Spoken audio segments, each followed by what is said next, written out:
You are listening to the latest Flyers Talk podcast presented by Great Railing. I am Jordan Hall, and as always, I am joined by the wonderful Taryn Hatcher and the dynamic Joe Fordyce. Joe and Taryn, the Flyers Western Canada road trip is humming along. The team swept its back-to-back set against the Oilers and Canucks. They are 4-1-1. That is the best start in the Alain Vigneault era. So far, so good for the Flyers, but there are concerns as well. Ryan Ellis has missed 3 straight games with an injury. And I think everyone knows the team can commit fewer penalties and stay out of the penalty box. But let's get into the good and the bad. Taryn, I will start with you. What have you thought so far about this road trip? Okay, the big good, the big good, the most important good to me, goaltending. I was very concerned about Carter in Edmonton. I was less concerned about Martin Jones in Vancouver because it's Flyers after dark. The hangover for me today, I'm really readjusting to my sleep schedule. I don't remember his exact numbers. I know he's been very good at Vancouver, but we saw Carter. We talked about Carter struggling in Edmonton. His last game in Edmonton, quite frankly, was hard to watch. And to see him go in there and do what he did, I mean, there were parts of the game where the game really could have gotten away from the Flyers if Carter didn't come up with a few big stops, and he did. And that is why the Flyers were able to stay in that game. I mean, I know that you look at the score sheet and it says 5-3, but one was an empty netter. It was a much closer game than that. And there were a lot of parts of the game where you thought this could get out of hand with how much speed and how much skill. The Oilers were just it felt like a full court press in basketball all game long, just speed coming at you, skill coming at you. They were just going to try to suffocate you in your own zone all game long with their speed. And Carter took it. And honestly, it was really, really reassuring to see, especially because I think everyone wanted to, maybe it's just us because we analyze every single part of every single game. I still think there's certain people who look at that second period of that season opener Vancouver game and they go, there's still shades of those struggles from last year. The further we've gotten from it in this short sample size, the more you go, maybe that was just a fluke. Maybe it wasn't. And playing that way against Edmonton, a team that loves to, put up football score type numbers, is certainly a great start. And then the Flyers need Martin Jones to win them games, and he's 2-0 so far. So you can't really beat that. And then the other bright spot, I want to go either the obvious one is Cam Atkinson, but I'm not going to steal that. I'll let somebody else talk about that. The other one is prior to last night, Justin Braun having a point per game streak, not a point per game streak, being a point per play game. Guys, I can't speak. A point per game player. There we go. Was really fun. It's a really fun aside in all of this.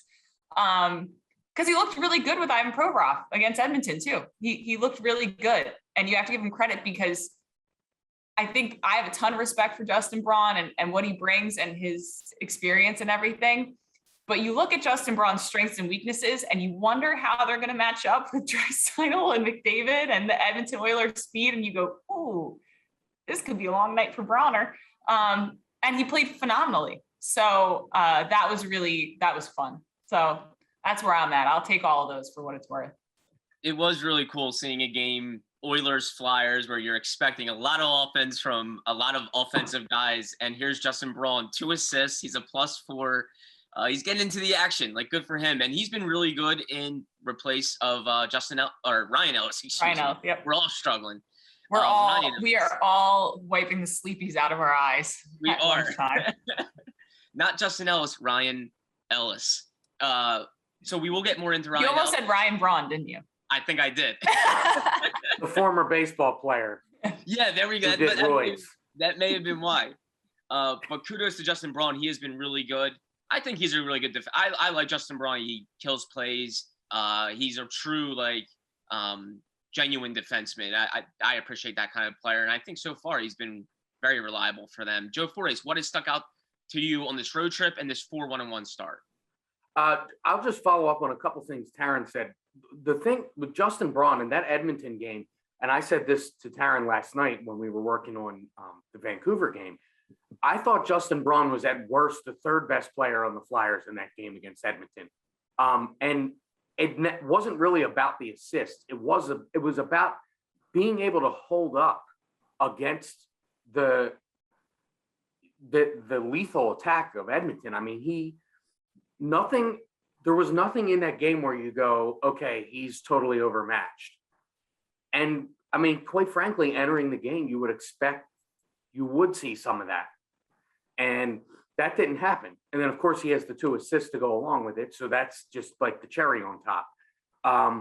The goaltending, last night, I felt like we were all looking at each other like, how does he keep making these saves? Because it wasn't like Vancouver didn't have decent chances. I know he didn't have, it wasn't like a huge workload in terms of number of saves, but the quality of saves he had to make, they were big time saves. It wasn't like guys were just shooting it into the logo the whole game. Yeah. So I'll say that, but I'll go ahead and take the Cam Atkinson angle because while he didn't have a goal last night, I felt like we were all like, what's up with him? Why didn't he have a point last night? I put on Twitter the other night during the Edmonton game, when was the last time the Flyers had a pure goal scorer like Cam Atkinson? Yeah. And a couple people responded to me, Jeff Carter in 2009. And I think that's the answer. Because I don't think since Jeff Carter, really in the early years of his career, I don't think the Flyers have had a pure sniper like Cam. I mean, you just see he does the things that goal scorers do. And, it's really, it's great to see. And it's also, I think, more than the Flyers could have expected in terms of a start to a player's tenure. You couldn't ask for more than this so far with Cam. And, I think you also see, and I don't know that I can pinpoint it, but you can see chemistry building with these guys every game. And the example I'll give is Ryan Ellis is out the last 2 games, but I don't feel like you were kind of, wow, they're really missing Ellis in these games. Not to say Ellis isn't a great player, but I feel like it's, the cliche is next man up, but I don't feel like it's been a cliche in these last 2 games with this team because guys have just stepped in and it's sort of been a seamless transition. I mean, I know that's not going to continue forever, and hopefully Ellis is back for Calgary or when the Flyers return home next week. But I feel like with each game and sort of the more adversity this team faces, the more chemistry and the more of a bond grows with this group of players. And I don't think that can be understated. And I feel like this happening combined with this being their first road trip, Calgary will obviously be a tough test. They had already lost the game to Vancouver and then beat them. And Edmonton, obviously, they handed them their first loss of the season. These are momentum, chemistry building type of wins that are happening at an early point in the season when a team's not at full strength. And I think all that together, you have to be encouraged with what you're seeing. I think, Joe, to that point too, about both the chemistry and Cam Atkinson, it does when I think about how Kevin Hayes plays, and Derek Brassard has gone above and beyond to start the season. So this is absolutely no disrespect to Derek Brassard. But when I think about the way Kevin Hayes protects the puck and he'll end up drawing like 2, 3, sometimes 4 people and then kind of dish it out. And I don't know if anyone picked up on how much Cam was throwing at the net last night, but you could tell Cam's like, screw it. Like, I'm on a hot streak. Let's just throw a ton of pucks at the net. You think about how hard Joel works shift in, shift out, the type of game Kevin plays, and Cam's just willingness to throw pucks at the net. And when that line is back together, fully healthy, chemistry developed, incredibly excited for what that line is going to do as well. In addition to, I know we're talking about Ryan Ellis because his return is inevitably, I mean, knock on wood, going to be sooner than Kevin Hayes. But the more I see, if Cam gets a little window, he's like, screw it, let's take a shot. And Kevin Hayes' game draws people and it makes those windows bigger. And I can't wait to watch it, Jordan. I can't wait to see it. The other thing I'll say about Cam is, you notice every time a puck gets shot when his line's on the ice and he is not the shooter, you always notice if the goalie freezes the puck, you always notice him buzzing by the goalie or he's standing there waiting. He's always there. And Jordan, he told us that on the podcast in the summer. Taryn, he talked to you about this during media day. Despite his stature, the blue paint is where the bread and butter of his game is. And if you look at how he's always there, it's got to be incredibly maddening for an opposing goaltender to constantly have this guy just buzzing around. And even if you stop the game, if you mess up this much, he's right there on top of you to pick up a rebound or to cause havoc in front. And, again, just a nose for the net. And like I said, a pure goal scorer. And, that Jeff Carter, it wasn't a comparison because obviously Jeff Carter is a large human being and Cam Atkinson is not. So, but just in terms of that ability to just pile up goals and be that pure goal scorer, I can't think of anybody since Jeff Carter in 2009 that's had that sort of goal scoring ability. Yeah. Flyers Talk is brought to you by Great Railing. Stop into Great Railing for the highest quality and lowest prices on all your railing, decking, and fencing needs. The Flyers coming off a 5-3 win over the Oilers, a 2-1 win over the Canucks. They finished this Western Canada road trip on Saturday against the Flames at 10 p.m. Eastern Time on NBC Sports Philadelphia Plus. Joe and Taryn will have Flyers pregame live and postgame live for you. So they will try to punctuate this road trip, and so far it's been a really good one. I'm glad Taryn brought up Kevin Hayes.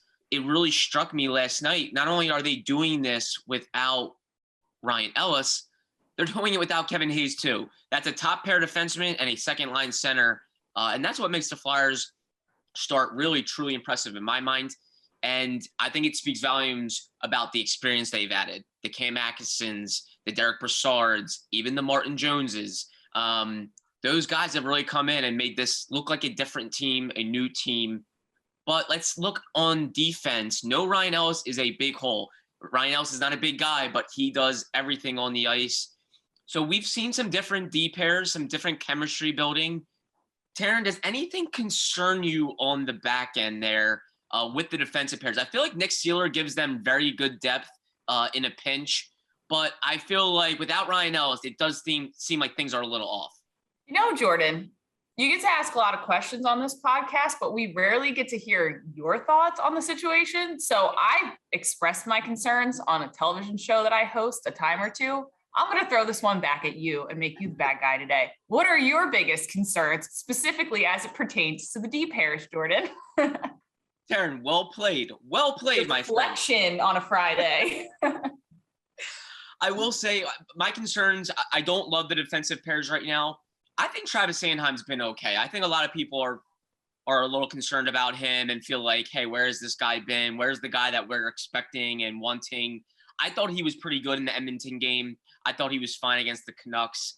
Again, I thought before the season, I didn't think he was going to have a real loud, big, stride-taking season. I feel like he'll just be solid this year, and that's fine. He's going to kill penalties for the most part, play at even strength.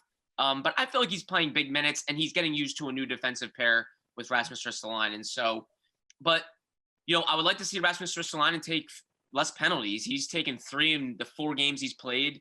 I wanted him out of the box. And Travis Sanheim, I just think, needs to be tougher in the defensive zone, tougher at killing plays when it gets down there. I want to see more of a defensive-minded Travis Sanheim. I know he can skate. I know he can play offensively, but I want to see him play defensively. But I will say without Ryan Ellis, they need to get him back, and his injury does concern me a little bit. He's had a little bit of an injury history. If you look back at his games played and you go over the years, he has missed stretches of time because of injuries. He's a smaller guy. He plays the game the right way. He blocks shots. He does all that stuff. They need him healthy because I think he's the guy that really drives everything. I love Justin Braun. I think he's a great guy, good player, but I don't know how long this will stick with Ivan Provorov. So if Ryan Ellis is in and out of the lineup, I have concerns, especially with them committing the number of penalties that they are. Shout out to Nick Seeler, though, because, talk about – I really did not expect to see him this much early in the season. No. And the nice that I mean this in the nicest way. The nice thing about Nick Seeler is you don't really notice him, which is good for a defenseman, especially a defenseman you're not asking to do lots of offensive things, right? He's paired with Keith Yandle. You're going to notice Keith Yandle makes insane stretch passes, creates all kind of offense from the neutral zone all the time. Like, it is really, really fun to see how Keith Yandle sees the game from where he's positioned on the ice. I've really enjoyed it thus far this season. That being said, you are going to see Yandle get exposed sometimes, and you need his defensive partner to just be a guy who doesn't get exposed sometimes, because you can only handle so much. He kind of, Flyers meet that quota already right now.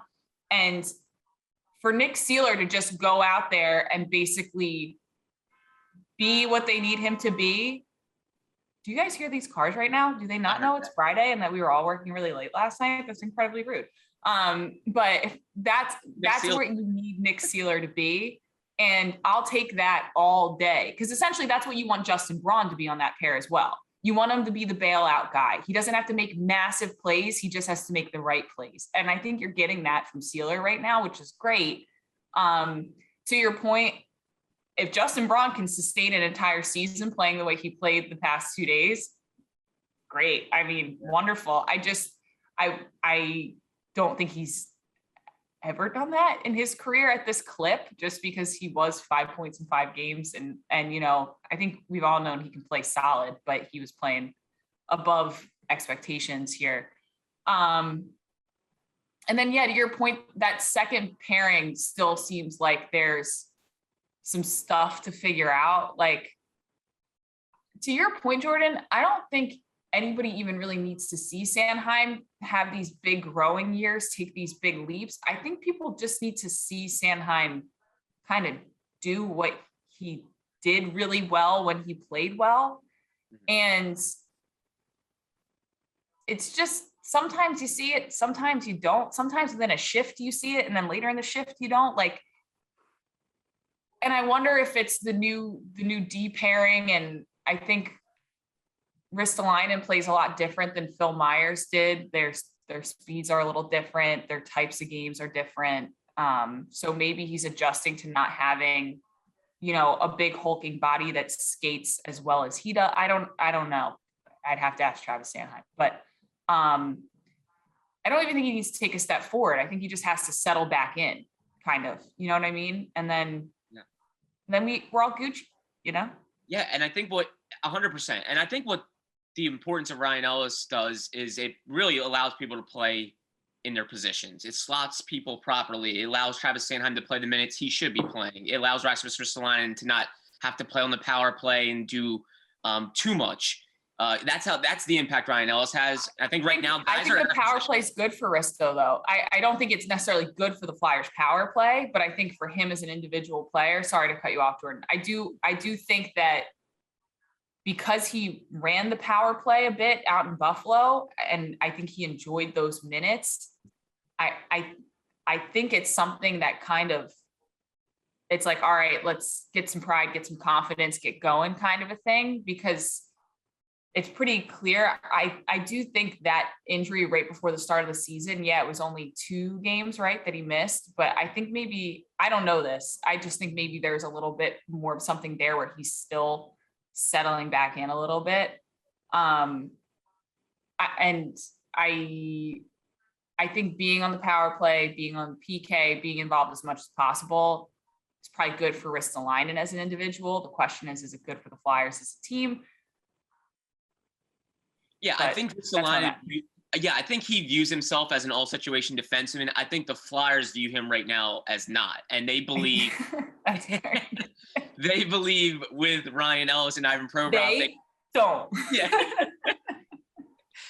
And they feel like, I think that was the whole point of acquiring him was, hey, we can put him in a better environment to be successful, not be a top pair all-situation guy as a teenager in Buffalo.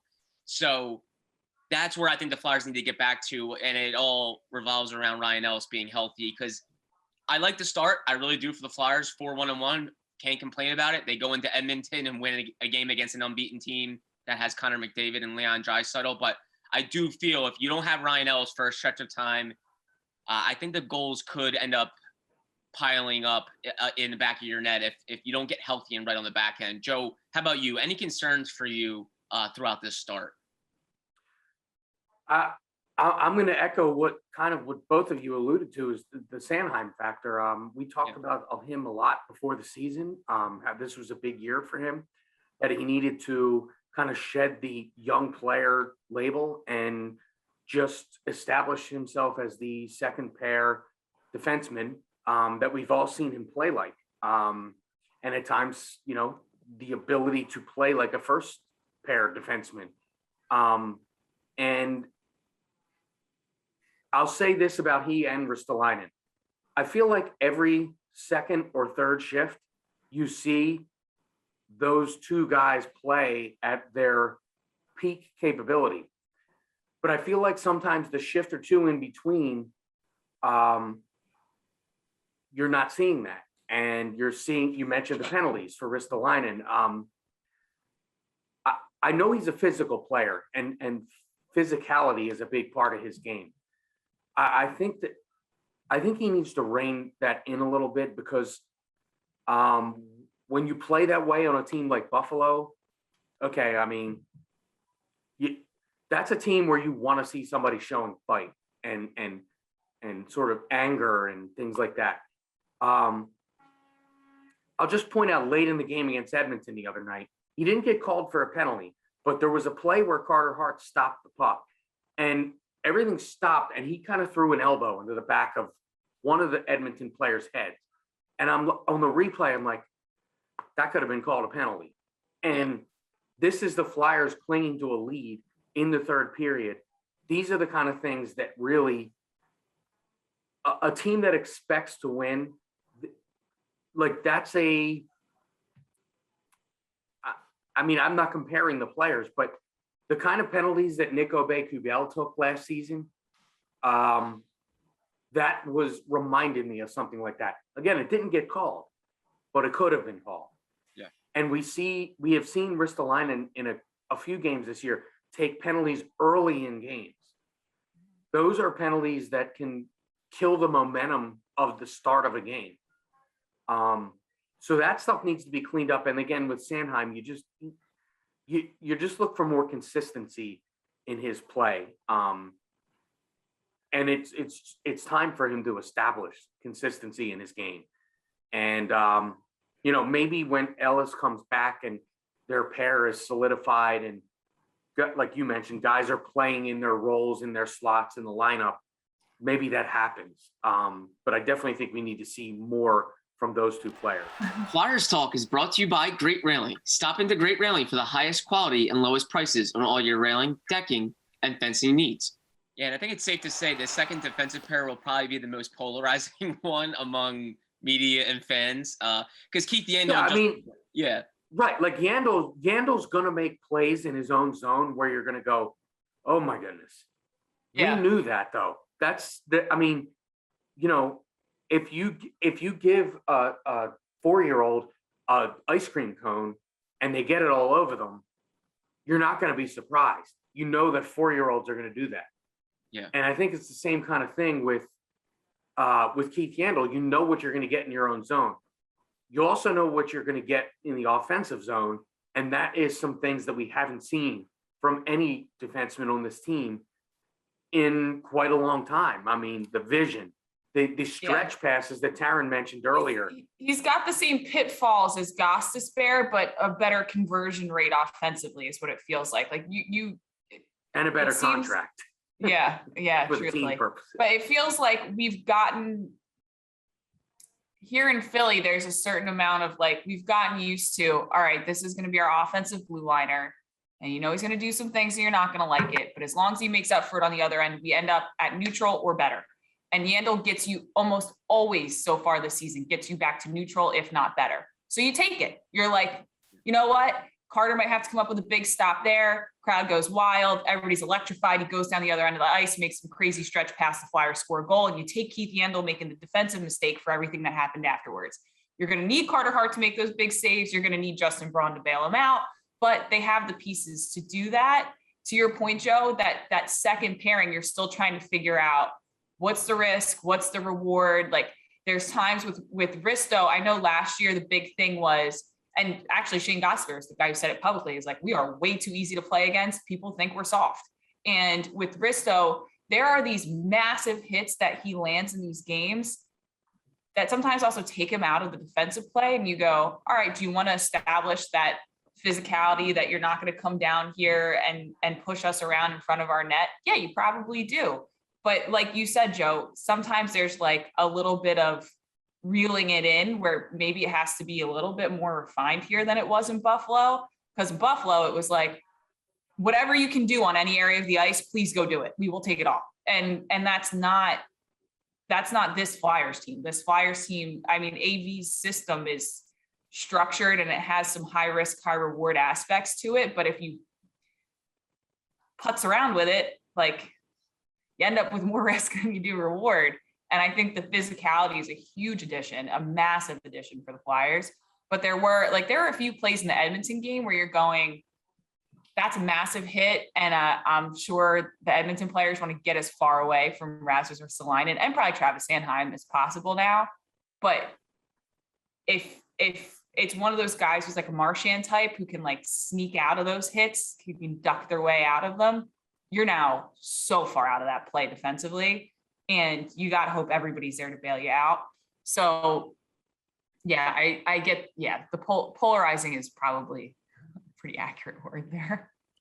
Yeah, there's going to be ups and downs. There's probably a reason why Rasmus Ristolainen was as polarizing as he was in Buffalo. It wasn't all the Sabres. It was probably because he has tendencies to go up and go down in terms of his play.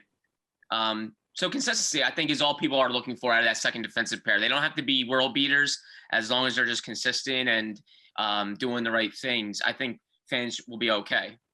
Do you guys want a little peek behind the curtain of like what I thought of for when there's like a play that we're going to use in an intermission live or post game live for Risto? This came to me last night while we were doing the show. Well, Razzmatazz. Hey? No? Joe doesn't love it. Okay. Has Jordan taken over your brain? I don't know.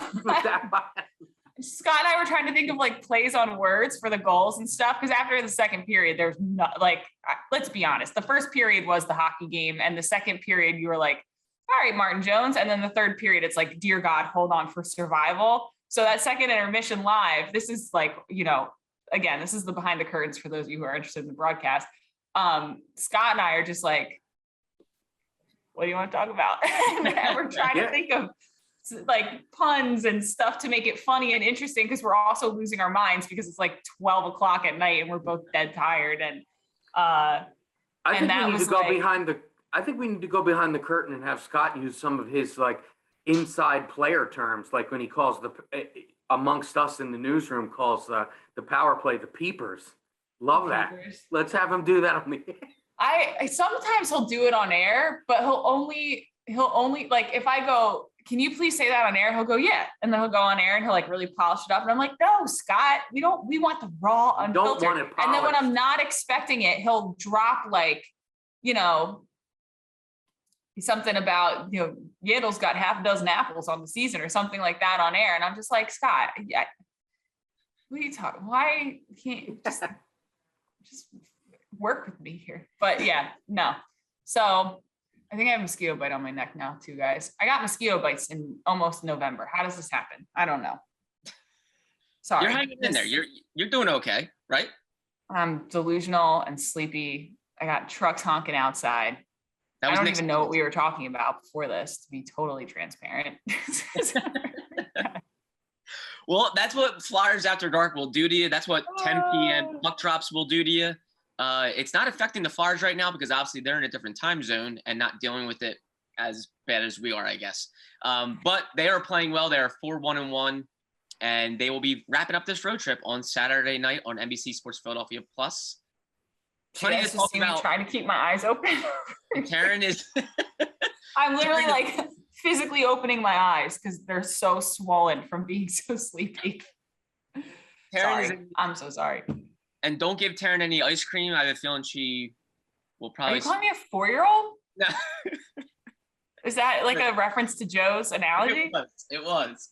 I was joking though. I can eat ice cream like an adult. I'm a fully functioning adult with fine motor skills, Jordan. How about don't give Jordan a podcast because he's mean to his co-host. I was not referring to anyone on this podcast when I made that analogy. I was referring to my own children. Yeah. My for older clarification, I am not one of Joe's children. My older daughter's 8 years old and has ice cream all over herself anytime she has it. So, hey, we've all been there. How good would it be if I just spilled iced coffee all over myself as you said that? That would have been karma. Oh gosh, guys, we're losing it.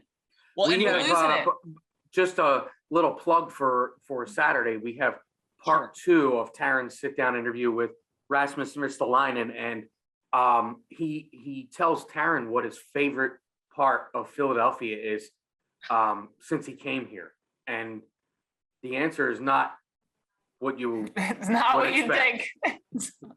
I am looking forward to that because it's not that exciting, but it's so unexpected that you might just want to. Yes. Amazing. Well, cannot wait for that.